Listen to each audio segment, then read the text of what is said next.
Hello guys, good morning. तो आज हम बच्चों आपके 11th क्लास का चैप्टर नंबर फर्स्ट स्टार्ट करने जा रहे हैं। आपका चैप्टर फर्स्ट जो है वो बच्चों है आपका सेट। हम आज सेट्स के बारे में पढ़ेंगे बच्चों। बहुत इम्पोर्टेंट ये आपका टॉपिक है सेट्स, और ये आपकी शुरुआत है बच्चों 11th क्लास की सेट से। तो ध्यान से देखेंगे बच्चों, ध्यान से पढ़ेंगे। सबसे पहले हम सेट्स की डेफिनेशन पढ़ेंगे। तो सेट्स होता क्या है बच्चों आपका, तो डेफिनेशन के अंदर आपको जानना है कि सेट्स क्या होता है। तो देखिए, एक set is a well defined set. क्या होता है बच्चों आपका, एक वेल डिफाइंड कलेक्शन है। वेल डिफाइंड कलेक्शन ऑफ किसकी है बच्चों, ऑब्जेक्ट्स की। Well defined collection of objects. तो देखिए, सेट है वो ऑब्जेक्ट्स की क्या, एक वेल डिफाइंड कलेक्शन है। वो ऑब्जेक्ट्स आपके कुछ भी हो सकते हैं बच्चों। आपके अल्फ़ाबेट भी हो सकते हैं, स्टूडेंट भी हो सकते हैं, आपके मार्क्स भी हो सकते हैं, कुछ भी आपके वो आपके जो ऑब्जेक्ट हैं वो हो सकते हैं। उसके बाद जो आता है बच्चों कि जो हमारे पास सेट है, तो हम इस सेट को कैपिटल लेटर से डिनोट करते हैं बच्चों। जैसे कि आपके पास लेट, मैं एक बार लेट कर लेटर एस, हमारे पास कोई सेट है।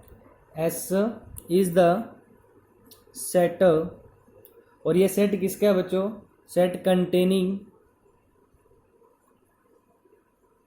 Containing all vowels. किसका सेट है ये, मैंने किसका लिखा है, वोवल्स ऑफ इंग्लिश अल्फ़ाबेट का। किसका है ये, वोवल्स ऑफ इंग्लिश अल्फ़ाबेट का जो आपके पास क्या है बच्चों, एक सेट है। दस इस सेट को मैं किस टाइप से लिखूंगा, एस इज इक्वल टू हमारे पास होगा करली bracket A E I O you. ये हमारे पास क्या हो गया, एक सेट हो गया। तो सबसे इंपॉर्टेंट थिंग बच्चों, जो सेट को जो जनरली डिनोट किया जाता है, सेट इज इन जनरल। इस जनरल के अंदर डिनोटेड बाय, सेट को हम डिनोट करते हैं कैपिटल लेटर से। Denoted by capital letters. तो सेट को हम जनरली किससे डिनोट करते हैं बच्चों, कैपिटल लेटर से डिनोट करते हैं। और जो इसके एलिमेंट हैं, द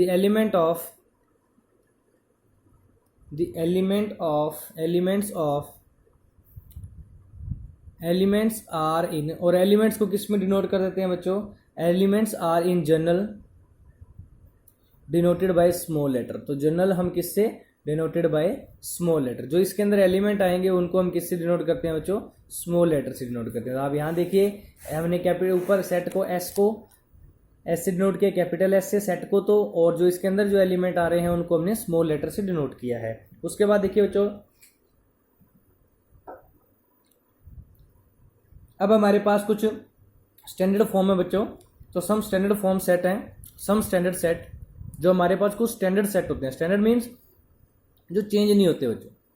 ये स्टैंडर्ड्स ये एज इट इज ही रहते हैं। जैसे कि अगर आपके पास कैपिटल एन दिखे, तो ये सेट किसका होता है बच्चों, ये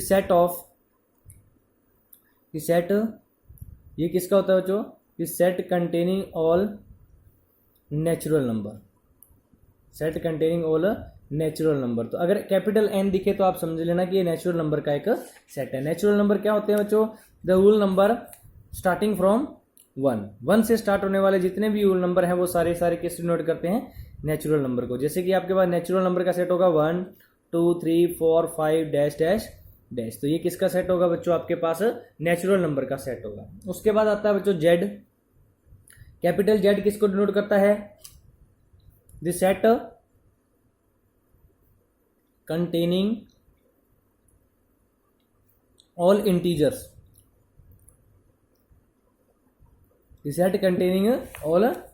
तो इसके अंदर बच्चों ऑल पॉजिटिव और नेगेटिव नंबर्स आते हैं, -1 -2 0 1 2 3 4, और सारे के सारे पॉजिटिव और नेगेटिव नंबर का आते हैं विदाउट रैशनल इसमें काउंट नहीं होते। विदाउट रैशनल सारे के सारे नेगेटिव और पॉजिटिव नंबर सेट के अंदर आते हैं। जैसे कि जेड अगर आप डिनोट करना हो तो जेड कैसे नोट करते हैं बच्चों, ये 0 हो गया, -1 -2 डैश डैश डैश, और इधर आपका 1 2 3 4 डैश डैश डैश। तो ये किसका सेट हो गया, आपका एक इंटीजर्स का, जिसको हम कैपिटल जेड से डिनोट करते हैं। उसके बाद अगर बच्चों आ जाए क्यू कहता क्या होता है बच्चों, the set of all rational number. Set of all rational numbers. तो रैशनल नंबर्स आपको पता है बच्चों, 1/2, 3/2, 1, 2, 3, 4, ये सारे के सारे क्या होते हैं, रैशनल नंबर। अगर कैपिटल आर आ जाए तो ये किसका सेट होता है बच्चों, द सेट कंटेनिंग आर किसको डिनोट करेगा, all real numbers, real number में आपके रैशनल भी आ जाते हैं और बच्चों क्या आ जाते हैं, इररेशनल नंबर भी आ जाते हैं। तो दोनों को मिला के जो सेट बनता है वो रियल नंबर का सेट होता है। जेड पॉजिटिव दिखे आपको तो जेड पॉजिटिव किसका होता है बच्चों, the set of positive integer का होता है। जेड पॉजिटिव आ जाए तो किसका सेट होता है आपका, पॉजिटिव इंटीजर्स का सेट होता है। क्यू पॉजिटिव दिखे तो किसका होता है बच्चों, क्यू पॉजिटिव आपके पास हो तो the set containing the set of positive, आपका पॉजिटिव रैशनल नंबर का हो जाएगा, the set of positive rational numbers. और उसके बाद बच्चों आपके पास आर पॉजिटिव दिखे तो आपका set of the set of positive real number. तो ये कुछ स्टैंडर्ड सेट्स हैं बच्चों पॉजिटिव रियल नंबर्स, जो कभी भी चेंज नहीं होते। जहां भी आपको दिखेंगे आप समझ जाओगे कि ये किसके बारे में बात कर रहा है।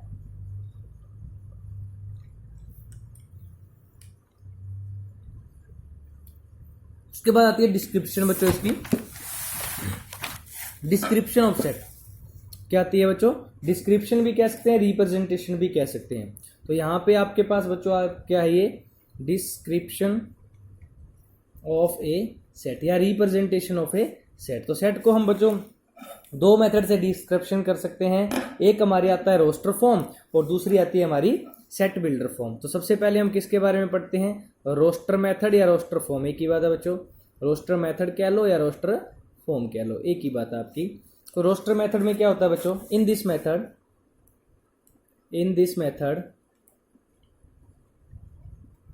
इस मेथड में क्या होता है, a set in this method a set is described by listing. इस मेथड में जो हम सेट है वो किससे डिस्क्राइब होता है, लिस्टिंग एलिमेंट्स को क्या करना होता है, अपने को लिस्ट करना होता है। किससे लिस्ट करना होता है बच्चों, सेपरेटेड बाय कोमास, किससे, कोमास से हमने उनको क्या करना है, सेपरेट करना है। और with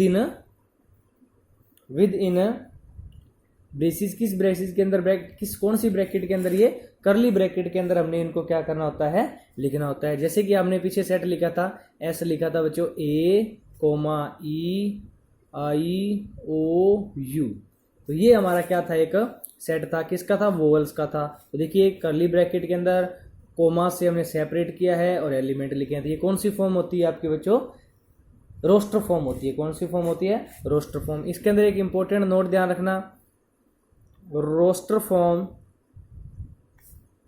in roster form the order of listing, जो हम लिस्ट कर रहे हैं बच्चों, इनका जो ऑर्डर है, लिस्टिंग एन एलिमेंट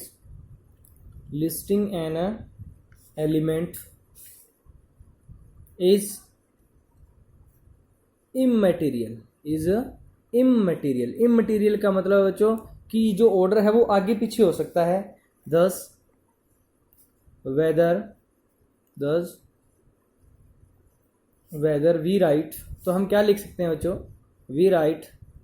तो देखिए जो हमारे पास ऊपर जो मैंने एस लिखा था वो क्या लिखा था, ए ई आई ओ यू, ये लिखा था। या हम इसको ऐसे भी लिख सकते हैं, एस को क्या लिख सकते हैं बच्चों, आई ए ई ओ यू, इस टाइप से भी आप इनको लिख सकते हो।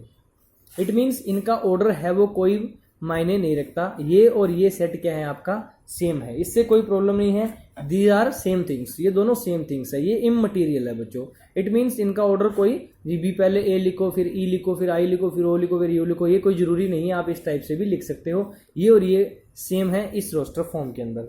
अब आती है हमारी जो बच्चों, उसके बाद हमारे पास सेकंड इसी के अंदर नोट है, रोस्टर फॉर्म का एक और नोट है, वी मस्ट नॉट रिपीट। हम नंबर्स को रिपीट नहीं कर सकते बच्चों, एनी एलिमेंट या नंबर्स को या किसी भी एलिमेंट को हम क्या नहीं कर सकते, रिपीट नहीं कर सकते इन रोस्टर रिप्रेजेंटेशन।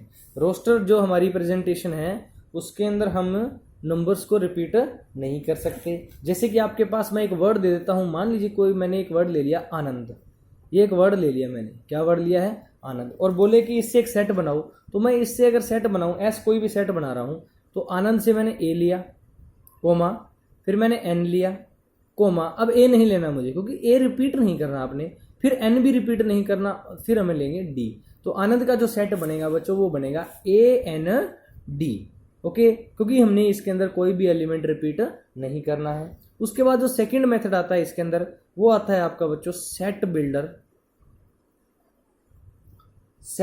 मेथड या set builder form, set builder method या सेट बिल्डर फॉर्म। तो इसके अंदर आपको क्या ध्यान रखना है, इसके अंदर आपको ध्यान रखना है इन this method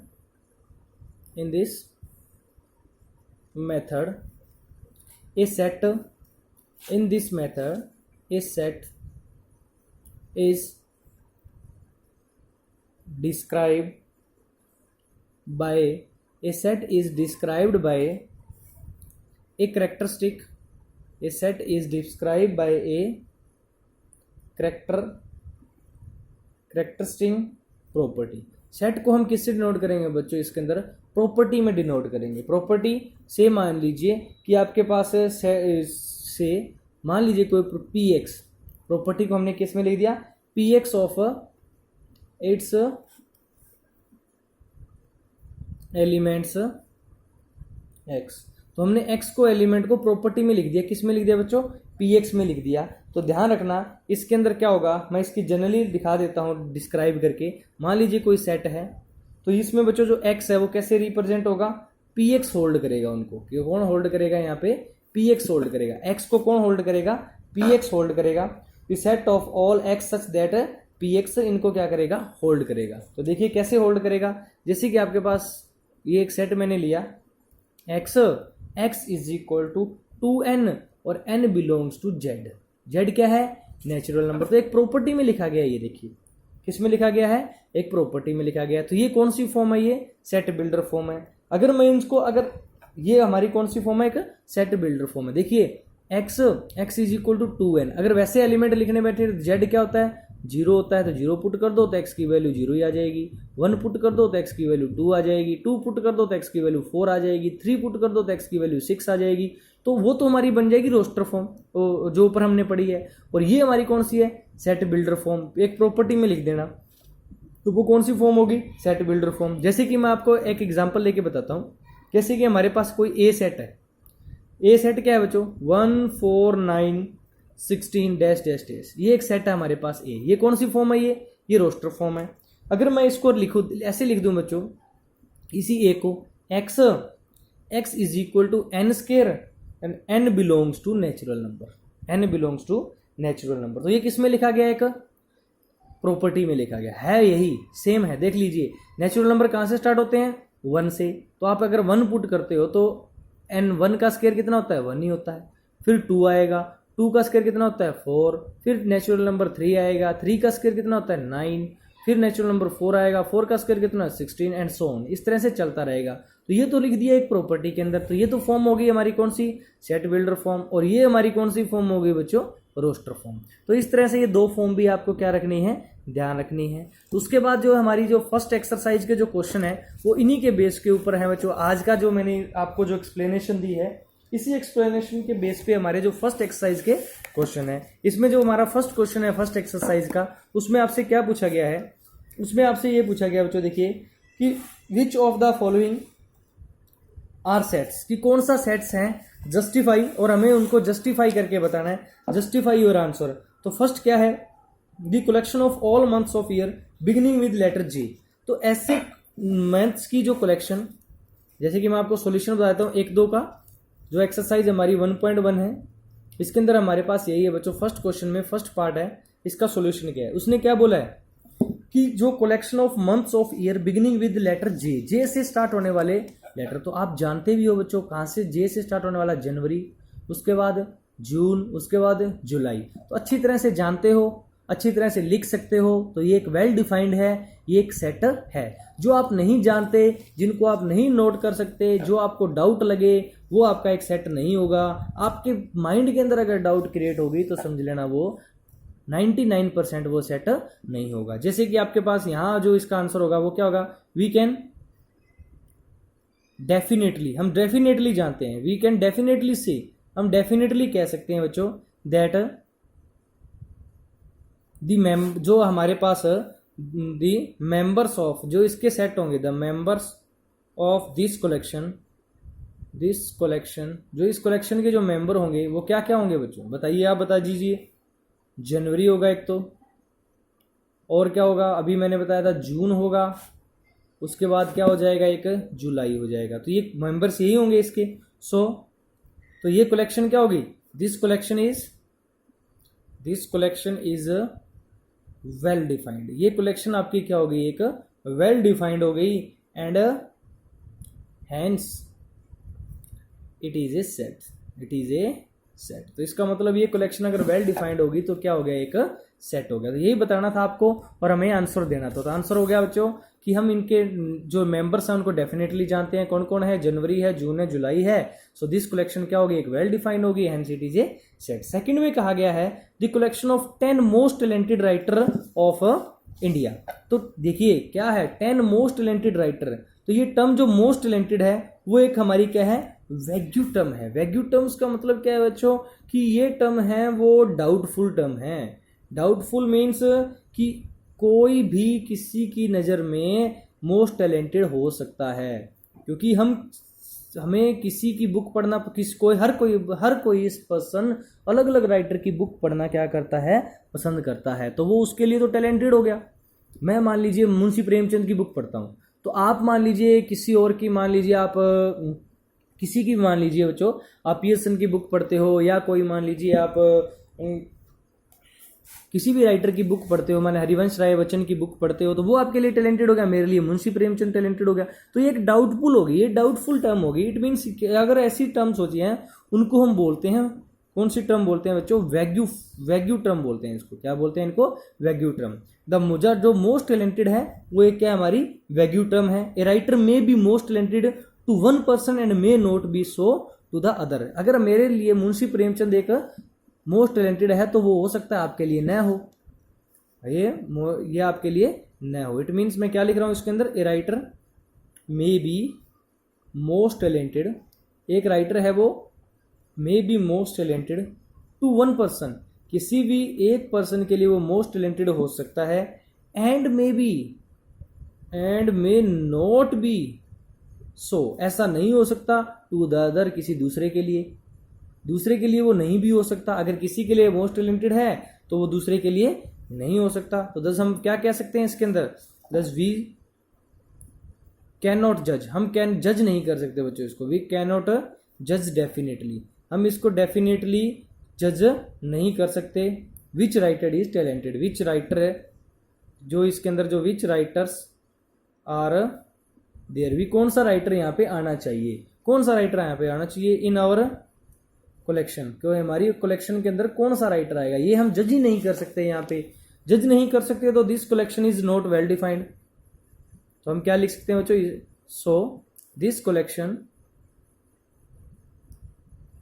is not well defined. तो ये कलेक्शन हमारी वेल डिफाइंड नहीं है, एंड हैंस, तो हम कह सकते हैं and hence it is not a set. तो ये आपका एक सेट नहीं है। उसके बाद थर्ड आता है a team of 11 best cricket batsman of the world. फिर आ गया बच्चों देखिए कि बेस्ट क्रिकेट बैट्समैन, आप देखिए कोई कि विराट कोहली को पसंद कर रहा है, कोई रोहित शर्मा को, कोई एबी डिविलियर्स को, कोई स्टीवन स्मिथ को। तो अलग अलग पसंद है बच्चों सभी की, अलग अलग सोच है सभी की। अब मेरे लिए अगर रोहित शर्मा अगर मोस्ट टैलेंटेड है तो हो सकता है आपके लिए वो न हो। तो ये भी टर्म कौन सी होगी, एक वैग्यू टर्म होगी या नहीं होगी।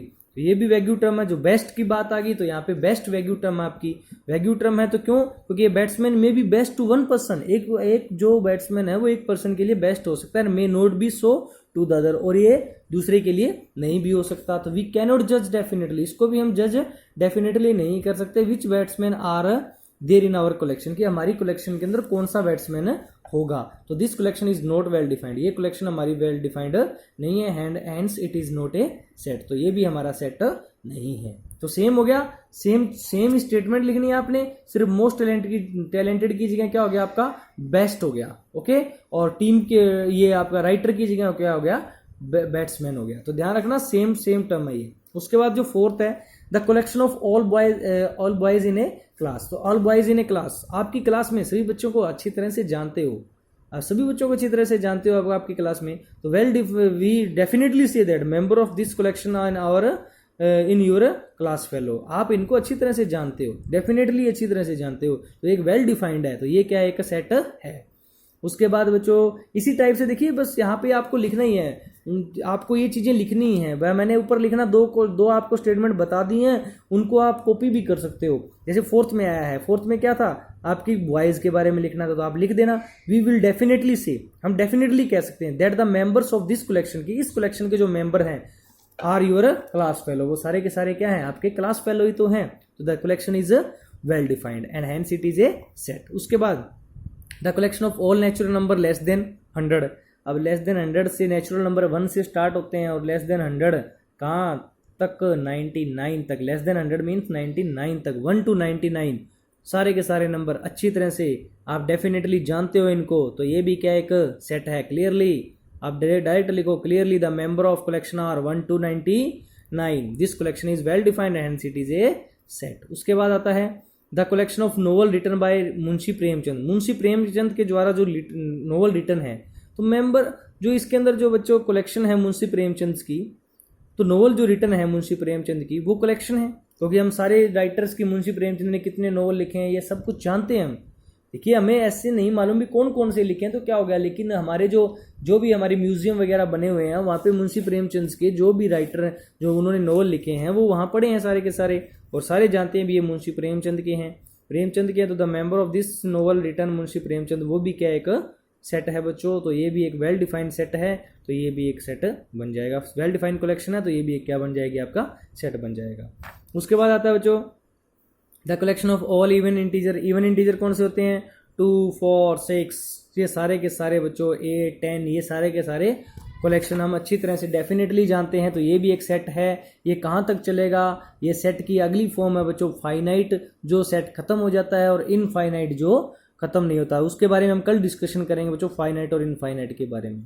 उसके बाद इस तरह से आप इस फर्स्ट क्वेश्चन को आप देखेंगे कि कौन कौन से आप सेट बनते हैं, कौन कौन से सेट नहीं बनते। उसके बाद आता है बच्चों सेकंड क्वेश्चन। सेकंड क्वेश्चन में क्या कहा गया है, सेकंड क्वेश्चन के अंदर आपको एक सेट दे दिया है ए 1 2 3 4 5 6, और ये जो आपके इंसर्ट करना है एप्रोप्रिएट सिंबल, ये जो साइन होता है बच्चों वो होता है बिलोंग्स टू का।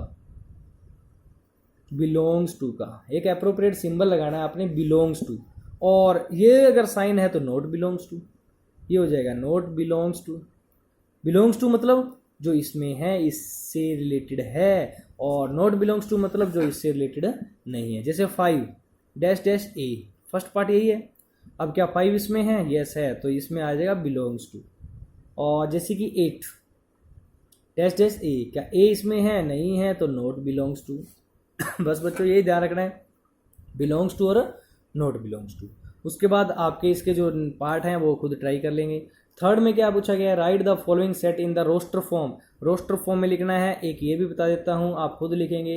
X is an integer, x क्या है आपका एक इंटीजर है, एंड और इंटीजर भी कौन सा -3 से ग्रेटर या इक्वल है, -3 के से ग्रेटर या इक्वल है, और 7 से लेस है। तो लिख दीजिए -3 से ग्रेटर होगा, इक्वल है तो -3 भी लेना है। देखिए यहाँ इक्वल है तो -3 भी लेना है, -2 आ जाएगा, -1 आ जाएगा, 0 इंटीजर में 0 भी काउंट होता है।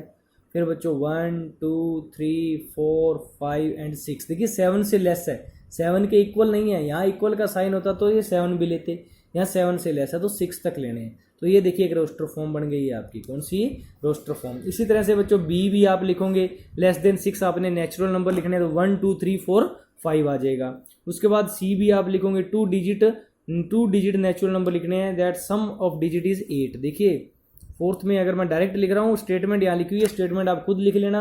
मैं सम ऑफ 2 डिजिट नंबर लिखने हैं जिनका सम क्या हो 8 हो। तो एक तो बच्चों आएगा 17, क्योंकि 1 और 7 कितने हो जाएंगे 8, 26, 6 और 2 8 हो जाएंगे, 35 8 हो जाएंगे, उसके बाद 44, ओके 53, उसके बाद हो जाएगा 62, 71 एंड 80। ये इनका सम 8 है बच्चों, इन सभी नंबर्स का सम क्या है 8 है। तो थर्ड पार्ट में आपके पास क्या हो जाएगा इसके, ये आ जाएंगे सारे के सारे। उसके बाद फोर्थ में डी में आपको prime number which is divisor of 60, 60 के जो डिवाइजर हैं वो सारे के सारे प्राइम नंबर। 2 आ जाएगा बच्चों, 2 60 को डिवाइड करता है। 3 आ जाएगा, 3 60 को डिवाइड करता है। 4 आ जाएगा, 4 60 को डिवाइड करता है। 5 आ जाएगा, 5 भी करता है बच्चों। उसके बाद प्राइम नंबर लेना है आपको, 6 नहीं लेना क्योंकि 6 प्राइम नहीं है।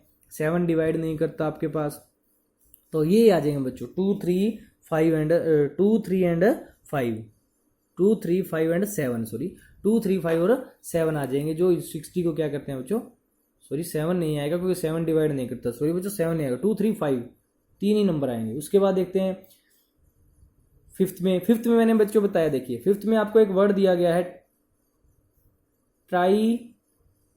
ट्राइगोनोमेट्री एक वर्ड दिया गया है। इसमें आपको एक सेट लिखना है ट्राइगोनोमेट्री का, तो ये सेट को ई बोला गया इन्होंने, इस सेट को यहाँ पे इन्होंने सी बोला था, 2 डिजिट वाले को इसको सी बोला था, इसको ई बोला है सेट। तो ट्रिग्नोमेट्री में टी लिखो।